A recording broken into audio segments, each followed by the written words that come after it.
Custodes will finally break up the psychic silver menace. Find out how.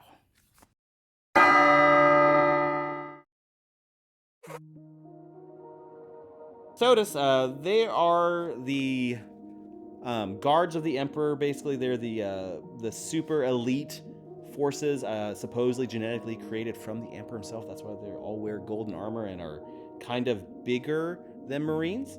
But that's what they are. So this is the elite guard for the Imperium, and it's about them and then their friend, the anti-Psyker Sisters of Silence, which is pretty interesting and makes a very interesting kind of like combo force of this army. So that's what they are. Jerks of the Imperium. Overall, this book, I don't know if there's like a best character. My one that I always like Trajan, because he is pretty awesome and he doesn't have a locked-in shield host, which is pretty amazing. So you can put him in any of these shield hosts. And for those wondering, shield host is kind of like their pseudo chapter, pseudo little fighting groups that are in there.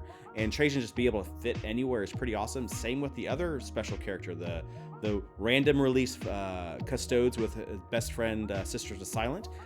He's also in here and he's pretty good. I kind of like how all the characters all seem pretty interesting, seem like superheroes of the Imperium, which I think is pretty important for this army that's supposed to all be about these super awesome badasses of the Imperium.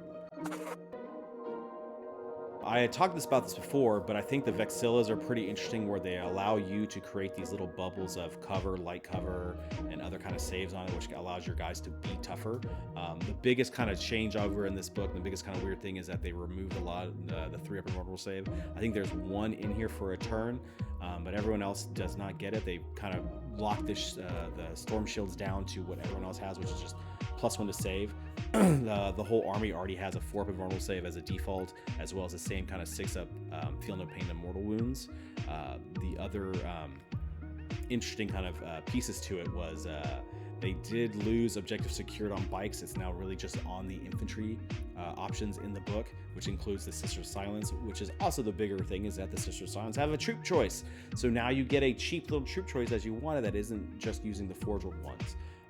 But it's locked in where you can't have more Sisters of Silence in armies with Custodes in it, so the Custodes need to be more of it. So it's again that kind of balancing kind of setup, same of all the other lately balancing, where you can only have one shield captain per detachment and everything else like that. So it's kind of a continuation. You can kind of see the design that's showing up in all the codexes, where they're trying to eliminate some of the character spam themselves. I think the bigger interesting thing combo wise in this book is it's the whole kung fu, like the whole changing of stances, which is a really neat little rule set that basically allows you to plan how your army interacts and allows you to kind of create the combos you want. Nothing shouts out as extremely amazing. It's all kind of like building up and how you do stuff, but it does allow you, to do different things. Do you want to go screaming to the wind, like I like to play with your bike shooting forward 20 inches or 21 inches and throwing out salvo launchers at your enemy without any kind of penalties?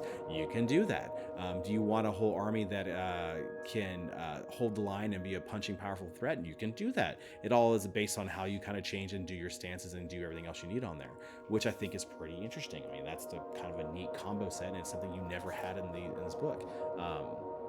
It's not as complicated as the Necron one, where you have to pick a stacked order, since you basically kind of pick 3 and you choose those.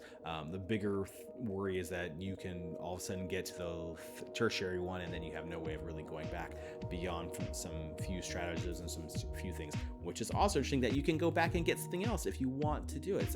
It gives you a toolbox, which is always kind of fun in these games, where you basically come to the tabletop and you have whatever abilities to interact and do stuff with, and you can change them on the fly based on how the game has gone in one direction or gone worse in a direction, and you need something really quick. I can look at it kind of like how Magic has sideboards or something else like that, which is neat. You haven't seen that much in 40k, and this book has it. They are one of those armies that always did all right. They're pretty tough. Their elite unit, and this book gives just more rules to that army that's there. I think the bigger hurt is that until they kind of get forge rolled matching into it, they do lose some of their powerful dreadnoughts, losing core, not having core on there so they don't get the rerolls or anything else like that. But I think the army kind of will shift a little bit and just kind of change how they play. You're looking at it's faster than some other stuff. There's options to move around. There's some teleports and other fun things that allow it to be usable in the meta. With the anti-psychic options that are in here, I think they're going to probably become a problem for Grey Knights, which, as you know, Grey Knights are the other army in the meta that everyone says is too powerful. So being good against that is going to be a very powerful option in here, especially since it'll randomly be good to throw into Thousand Suns and some of the other armies. Dark Eldar, Thick City, we will see. It can do a lot of damage, it can do a lot of stuff, so they might actually end up being okay into it, but we'll have to wait and see. So the anti-psychic options in this book is that you basically get the Sisters of Silence, which means that you have all the versions of the Sisters of Silence, the troop choices, I think the prosecutors, and there's a different flamer option, there's characters that can also do it, and then they have the Rhino that can also be anti-psyker, and so everything kind of starts stacking up to giving minuses to casting spells, which is the whole point. So when you rolling into it, you start having to need to roll a 10 or 11 or even a 12 to get a spell off, and that's pretty important, especially since you can, it's one of those few things that do allow it to stack up. So will that be helpful? Sure. They also have a lot of denies that come from that, so you can get a chance to deny a spell, you can cause other perils and everything else like that. So it does help that you can go after the key components or key bits of a psychic army and stop those. Smites will always probably come at you, but that's okay because you have saves against that and you have a decent amount of wounds, so it works out all right. If you're a Custodes player, you should be happy. You have more rules, you have more options, you have more things you can do. There's a whole lot of stratagems. I'm going to probably talk a little about them later on in the week. But overall, I think it's a pretty neat book. It has a lot of stuff. You got stuff, which is always important in any of these releases.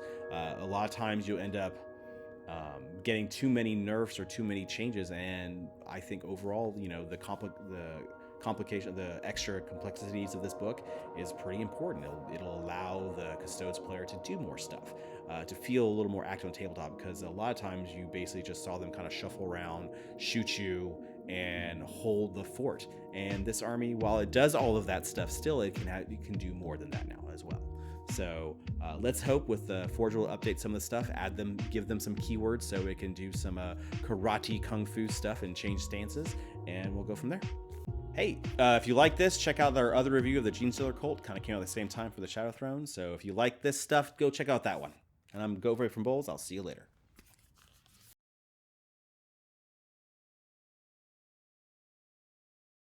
Custodes are finally going to break the Psychic Silver Menace.